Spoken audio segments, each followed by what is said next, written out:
एक बार त्रिकूट पर्वत के ऊपर एक हाथी रहा करता था।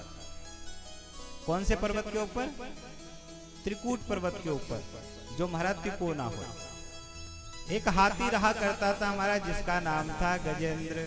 क्या नाम था? जोर से तो बोलो, तुम्हारा नाम थोड़ी है। गजेंद्र नाम का हाथी रहा करता था, महाबलशाली महाराज। और कितना बल? 100 हाथियों का बल अकेले में।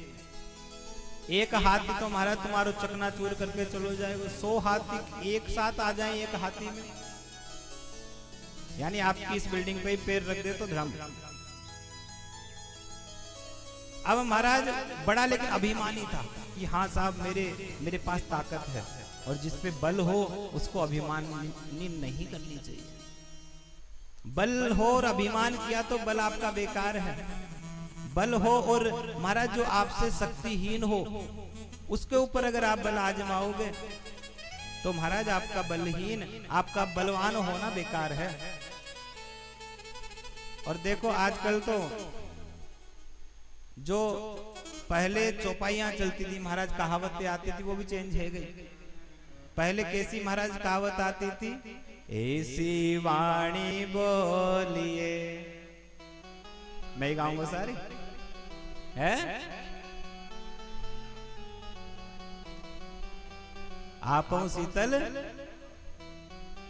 ऐसी वाणी बोलिए, मन का आपा खोए, औरन को शीतल करे, आपहु शीतल हो। पर महाराज ये कलयुगी लोग हैं, इन्होंने उसका भी तोड़ निकाल दिया और क्या कहते हैं? ऐसी वाणी बोलिए कि जम के झगड़ा होए, ऐसी वाणी बोलिए कि जम के झगड़ा होए, पर उससे कदे न बोलिए जो खुद से तगड़ा होए। जैसे पतो चलेगी महाराज लड़ा दो दोनों ने, और पतो चली कोई बीच में आगो करे चला ला का बात, सोई पतली गली से निकल लेंगे कि महाराज काऊ ने कह दी जे लड़ाई करावे वारो वही मार देगो पकड़ के। तो ये कलियुग की दुनिया है महाराज, सब हर चीज का तोड़ है यहाँ पे। प्रेम से बोलो राधे राधे। एक दिन महाराज गजराज का मन किया कि क्यों ना मैं आज अपने परिवार के संग नदी में स्नान करके आता हूँ। बोले चलो रानियों, बेटा चलो हमारे संग, हम जंगल के राजा हैं, इस त्रिकूट पर्वत के राजा हैं, आज तुम सब राजा के संग चलो और चलकर स्नान करके आओ। और जैसे हमारा रास्ते में जा रहा है, आपने देखा होगा कोई बड़ा आदमी रास्ते में जा रहा हो तो जो प्रजा होती है वो कहती है नमस्कार, राम राम, जय श्री राधे। अब चींटियों की एक लाइन जा रही महाराज रास्ते से, तो चींटियों ने कहा कि महाराज की जय हो, महाराज की जय हो, महाराज की जय हो। आहा ठीक है, खुश रहो खुश रहो, कोई बात हो तो बता देना, अभी हम बैठे हैं, किसी प्रकार की चिंता करने की जरूरत नहीं है। कोई बात हो महल पे आ जाना, हमारे अधिकारी से कह देना, वो सारा काम करवा देगा आपका, भले बाद में काम हो चाहे ना हो। नेता भी जब आते हैं ऐसे ही करते हैं, बोल चिंता मत करो, आपका ये बल्ब जल रहा है, जलता रहेगा, नेताजी गए बल्ब बंद। तो चींटियों ने कहा जी महाराज जी जरूर आएंगे। बोले हम जानते हैं तुम हमसे बल में कम हो, तुम हमारे नाखून की नोक के बराबर भी तुम्हारा वजन नहीं है, तुम किसी काम के नहीं हो, लेकिन हम तुम्हारे रक्षक हैं, आप आना कभी कोई काम हो। चींटियों ने कही दारी के तो में वजन ही तो है और का है तो में, अब भाई हम लाइन लगा के तेरी टांग पे चढ़ के कान में घुस जाएंगे, कुछ ना कर पाएगा तुम, तेरी नाक में घुस जाएंगे, कुछ नहीं कर पाएगा तुम। आगे चला महाराज गजेंद्र, जल के अंदर जाकर जैसे स्नान करने लगा, सभी आए महाराज, बाल बच्चे भी आए। एक साइड पत्नियों ने अपना झुंड बनाया है, बीच के अंदर जो गजराज है वो स्नान करने लगा है, और एक साइड में महाराज जो उनके पुत्र पुत्रियां थी वो स्नान कर रही। अब महाराज जैसे ही स्नान करने लगा गजेंद्र, अंदर से आज उसको ऐसा प्रतीत हुआ किसी ने उसका पांव पकड़ लिया। क्या पकड़ लिया? ऐसा प्रतीत हुआ मानो किसी ने उसका पांव पकड़ लिया। गजेंद्र ने सोचा कोई होगा जिसने कोई अपराध कर दिया होगा, आज लगता है उस अपराध की क्षमा याचना कर हमसे मांगने आया होगा। कोई बात नहीं, थोड़ी देर में छोड़ के चला जाए। अब महाराज जैसे ही ग्राह ने थोड़ा सा और बल लगाया और दांत गड़ाए, सोई महाराज गजराज कहते हैं हाँ हाँ कोई बात नहीं है, चिंता मत करो, हमने तुम्हें माफ किया, खुश रहो, अब छोड़ो हमारा पांव, हमें स्नान करने दो, हम परिवार के संग हैं, कोई बात हो तो राजमहल में आना। ग्राह कहता भाई बुलाऊंगा तो ये राजमहल में रुक जा। फिर महाराज फिर वो थोड़ा सा जोर लगाया और कहा गया है कि गजराज को प्यास लगी वन में, गजराज को प्यास लगी वन में, तब नीर सरोवर पीवन आयो। गजराज ने पैर धर्यो जल में जब, तो ग्राह में आकर पांव दबायो। गजराज ने जोर अटूट कियो तब, बहुत जोर लगाया गजराज, गजराज ने जोर अटूट कियो तब, पर ग्राह के बल को पार न पायो। गोविंद प्रभु की शोभा जो निरखी, तो आप ही आकर फंद छुड़ायो। गजेंद्र को लगा कि कोई छोटा मोटा नहीं है हमारा शत्रु, ये बहुत बड़ा शत्रु है मेरा। अब मुझे लगता है कि मेरे शत्रु ने मेरे ऊपर आक्रमण कर दिया छिपकर। बहुत जोर लगाया महाराज, अब तो ग्राह अंदर खींचता जा रहा है, खींचता जा रहा है।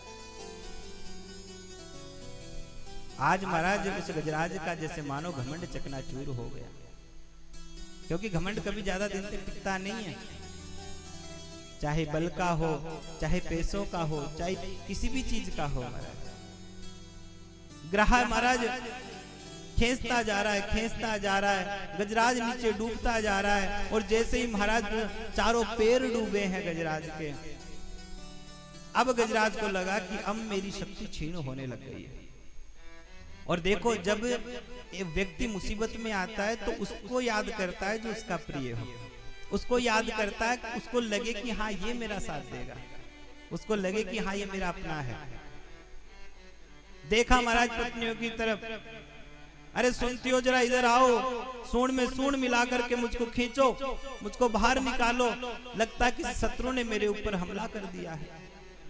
पत्नियां हंसने लगी जोर जोर से, ओहो महाराज क्यों मजाक करते हो, लगता है ठिठोली करने को मन है तुम्हारा, और कोई मिलो ना है हम ही मिले, जहां में खुद में 100 हाथियों की ताकत है, वो हमसे कह रहे हैं कि हमें खींचो बाहर। तो बोले नाय नाय जल्दी आओ। पत्नियां नहा के बाहर आ गई, बोले चल रहे हो कि हम जाएं? ऐसे कहती बीवियां, तुम्हें ज्यादा रुकना, तुम रुको, हम जा रहे हैं, घर पे बहुत काम है। बोले रुक रहे हो? बोले रुके। बोले ना रुक रही हम तो, तुम पड़े रहो या पानी में, हम जा रहे हैं, आ जाइए अकेले अपने आप। अब महाराज पत्नियां भी छोड़ करके चली गई। और देखो जब जब संकट आप पे आएगा, जब जब महाराज संकट का पहरा आपके ऊपर पहराएगा, तब तब सबसे पहले आपके करीबी आपसे दूर होंगे। सबसे पहले वो इंसान आपसे दूर होंगे जो आपके बहुत करीब है, आपके परिवारजन सबसे पहले आपसे दूर होंगे। बेटों को आवाज लगाई, बेटे बेटो सुनो, बेटो सुनो, आओ जरा आकर मुझे बाहर निकालो, मेरा कोई शत्रु है जो मुझे अंदर से खींच रहा है। बेटों ने कहा पिताजी हमें ही मिले, तुम्हें भी, पहले मम्मी ते मजाक कर रहे, अब हम ते मजाक कर रहे हो, हम भी जा रहे हैं, हमारे खेलने को टाइम है गो, हम तो जाएंगे दूसरे मारा नदी में जाके खेलेंगे। बच्चे भी निकल गए। आज गजेंद्र को पता चला कि ये शक्ति, ये अभिमान मेरे किसी काम का नहीं। और महाराज ग्राह खींचता जा रहा, खींचता जा रहा, इतना खींच चुका अंदर कि सुई की नोक के बराबर सूंड बाहर रह गई, पूरा शरीर डूब चुका है। हाथी की एक सूंडी होती है जिसको ऊंचा कर, वो डूब गई, मर जाएगा, इतनी सी सूंड बची महाराज। जब उसने देखा कोई नहीं आ रहा बचाने, तो उसने दोनों हाथ खड़े करके महाराज मेरे ठाकुर को पुकारना चाहा, और हमने आपसे पहले भी निवेदित किया था कि ये संसार और भगवान में यही फर्क है। आप 99% इस संसार के लिए अच्छा करो और 1% आपसे कोई गलती हो जाए, वो आपसे कहेगा ये दरवाजा है, बाहर निकले यहाँ से, आज के बाद मुझे अपनी शकल दिखाने की जरूरत नहीं है। और वही ये भगवान है, यहाँ पे आके आप 99% गलतियां करके आओ और एक बार आकर दोनों हाथ उठाकर 1% कहो, हे श्याम सुंदर, हे गोविंद, हे दीनानाथ, मैं तेरा हूँ, मुझे अपना ले, मेरे सारे अपराध क्षमा कर। मेरा ठाकुर उस 99% गलतियों पर पानी फेर देगा और उस 1% अच्छाई से आपको अपना लेगा। और महाराज एक ही आवाज लगाई है और री भी नहीं बोला, हरी बोलना था, है बोला, इतने में तो मेरे गोविंद तैयार हो गए। गरुड़ को महाराज आदेश दिया, गरुड़ जी जल्दी जल्दी तैयार हो, मेरा भक्त मुझे पुकार रहा है, मुझे जाकर उसको बचाना है। आज महाराज गरुड़ जी में भी अभिमान आ गया। गरुड़ जी ने कहा, ओहो देखा, ये त्रिलोकी भी मेरे आगे कुछ नहीं है, मैं ना हूं तो ये भी ना जा पाए कहीं। मेरी भुजाओं में इतनी ताकत है कि अकेला मैं त्रिलोकी को उठा के ले जा सकता। ठाकुर जी ने कहा, ओहो तेरो घमंड तोड़ूंगा, पहले रुक। एक हाथ रख दिया हमारा, चलो प्रभु क्यों मजाक करते हो, बैठ जाओ ना पूरे, मैं ले चलूंगा आपको। नहीं नहीं आज हम ऐसे ही चलेंगे, चलो। अच्छा मेरे बल की ताकत देखना चाह रहे हो, बोले ऐसे ही समझ ले लाला, चल। जैसे ही महाराज गरुड़ जी उड़ने लगे, फड़फड़ाने लगे महाराज, लेकिन हिल नहीं पाए जगह से। मेरे ठाकुर जी कहते हैं कि अर्जुन का जो गांडीव है वो भी तब तक काम का जब तक मैं उसके साथ हूँ, और जो तुम्हारा बल है वो भी तब तक काम का जब तक महाराज गोविंद तुम्हारे साथ है। प्रेम से बोलो राधे राधे। और जब महाराज कोई ना आए तब कौन आते हैं, जोर से बोलो। जब कोई नहीं आते तब मेरे श्याम आते हैं। कौन आता है? तो दोनों हाथ उठाकर मेरे ठाकुर जी को बुलाइए और कहिए क्या, ओ जब कोई नहीं आता, जब कोई नहीं आता मेरे श्याम आते हैं। जब कोई नहीं आता मेरे श्याम आते हैं। हाँ जब कोई नहीं आता मेरे श्याम आते हैं। वो जब कोई नहीं आता मेरे श्याम आते हैं। हाँ जब कोई नहीं आता मेरे श्याम आते हैं। जब कोई नहीं आता मेरे श्याम आते हैं। मेरे दुख के दिनों में वो बड़े काम आते हैं। मेरे दुख के दिनों में वो बड़े काम आते हैं। उठाइए दोनों हाथ, प्रेम से ताली की सेवा करिए। हरि बोल।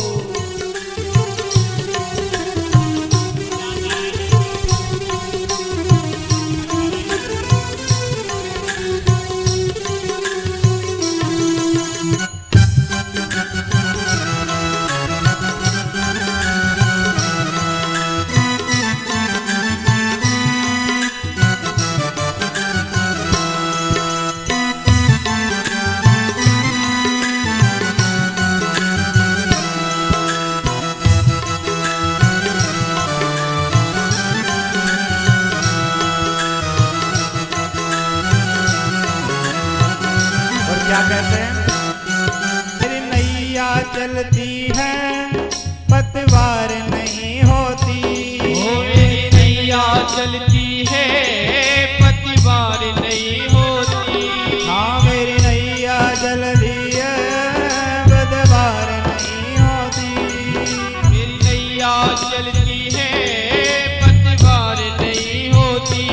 हाँ किसी और की अब मुझको दरकार नहीं होती। किसी और की अब मुझको दरकार नहीं होती। किसी और की अब मुझको दरकार नहीं होती। किसी और की अब मुझको दरकार नहीं होती। किसी और की अब मुझको दरकार नहीं होती। मैं डर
जमाने में हम पे 4 पैसे आ जाएं तो हम लोगों को देखना बंद कर देते हैं। अगर ठाकुर जी थोड़ी सी इज्जत से नवाज दे तो हम ये फर्क करना भूल जाते हैं कि ये हमारे साथ का है या हमारे से बड़ा है या छोटा है। तो उसको सोचो, उस परमात्मा को कितना बड़ा है, वो जो पूरे विश्व को महाराज चलाता है, वो हमसे कितना प्यार करता है। ये कितने बड़े होकर तीनों से प्यार करे, ये कितने बड़े होकर तीनों से प्यार करे। हाँ ये कितने बड़े होकर तीनों से प्यार करे, ये कितने बड़े होकर तीनों से प्यार करे। ओ अपने भक्तों के दुख पल में स्वीकार करे, अपने भक्तों के दुख पल में स्वीकार करे। ये बिन बोले ही सब, यह बिन बोले ही सब पहचान जाते हैं। फिर दुख के दिनों में ये बड़ा काम आते हैं। दुख के दिनों में ये बड़े काम आते हैं। उठाइए दोनों हाथ, मधुर मधुर तालियों की सेवा करिए। श्री राधे।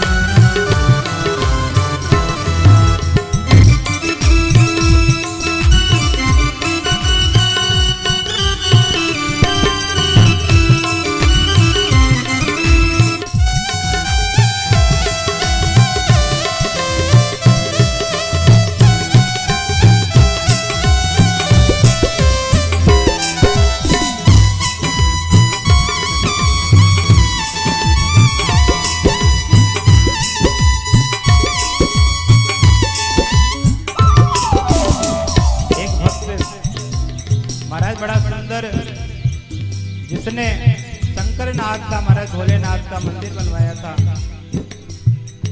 और महाराज एक दिन एक चोर आया, चोर आकर देखा कि शंकर जी के ऊपर एक घंटा लटका हुआ है। और महाराज उसने सोचा कि इस घंटे को ले जाऊंगा तो आज मेरे घर में 2 वक्त की रोटी का इंतजाम हो जाएगा। लेकिन महाराज घंटा बड़ा ऊंचा है, कैसे चढ़ूं, कुछ है भी नहीं। तो महाराज था तो भक्त, पर महाराज वो जानता नहीं था ये शंकर जी हैं। एक पैर उठाया महाराज, शंकर जी के ऊपर रखा और घंटे को खोल करके लेके चला गया। मेरे ठाकुर जी ने भी इतनी कृपा करी, जब तक वो घर गया महाराज पूरे अन्न धन से भंडार भरे थे। तो सोचो, जब आपको पता नहीं ये भगवान है तब वो कृपा कर रहे हैं।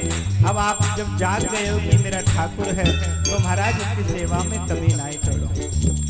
और कहते हैं क्या, कोई भक्ति करे इनकी ये उनका हो जाए।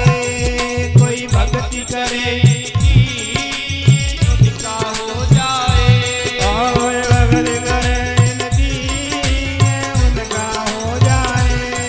कोई भक्ति करे इनकी ये उनका हो जाए। अपने भक्तों का ये, हरि बोल। अपने भक्तों का ये सब दान जाते हैं। भक्तों का ये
महाराज गजेंद्र ने एक आवाज लगाई है और उधर से महाराज दूसरी आवाज जैसे ही महाराज ठाकुर जी के कान में जाने लगी, उससे पहले ही महाराज मेघ गड़गड़ाने लगे हैं।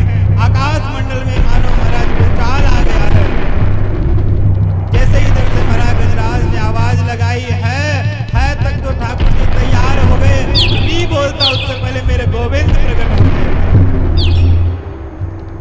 और जैसे ही महाराज मेरे ठाकुर जी प्रकट हुए, बोले चिंता मत करो, हम आ गए।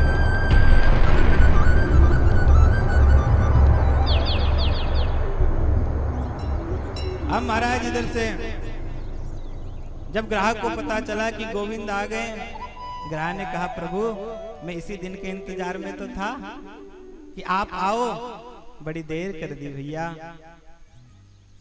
बड़ी देर हो गई आपको आने में, मैं कब तक आपकी प्रतीक्षा करता, इसलिए मुझे ये कर्म करना पड़ा। प्रेम से बोलो श्री राधे श्री राधे राधे राधे। आए मेरे ठाकुर महाराज, एक उंगली छुआई है गजेंद्र को और महाराज गज और ग्राह दोनों ही जल के बाहर आ गए। ग्राह से कहा गया गजराज के पांव को छोड़ो ग्राह, अब ये हमारी शरण में है। ग्राह ने पांव को महाराज नहीं छोड़ा, बोले नाय गोविंद, अगर मैंने इसके पांव छोड़ दिए तो महाराज मैं बचाऊंगा, और मैं बच गया तो जो मेरे ऊपर श्राप है वो रह जाएगा। उस श्राप को टालने के लिए आपको कृपा करनी पड़ेगी। मेरे ठाकुर ने महाराज 2 उंगली डाली है ग्राह के महाराज मुख के अंदर, एक ऊपर एक नीचे, धड़ाम से महाराज करके उसका शरीर बीच में से 2 कर दिया। और जैसे ही महाराज उसका शरीर फटा है वो अपने पुनर्स्वरूप में आया। ठाकुर जी के चरणों में एक ज्योति निकली और निवास कर गए। तो दुनिया, कहानी का कहने का तात्पर्य यही है कि जब दुनिया आपका साथ छोड़ दे तब आपको सिर्फ और सिर्फ गोविंद की शरण में आना चाहिए। मेरे ठाकुर के चरणों को पकड़ लो, उससे बड़ा कोई प्रेमी नहीं है। और जब वो आपके जीवन में आ जाए तो हमारा सब व्यर्थ है। प्रेम से बोलो राधे राधे। आवाज नहीं आई, बोलो राधे राधे। बोलो वृंदावन बिहारी लाल की जय। जय श्री राधे।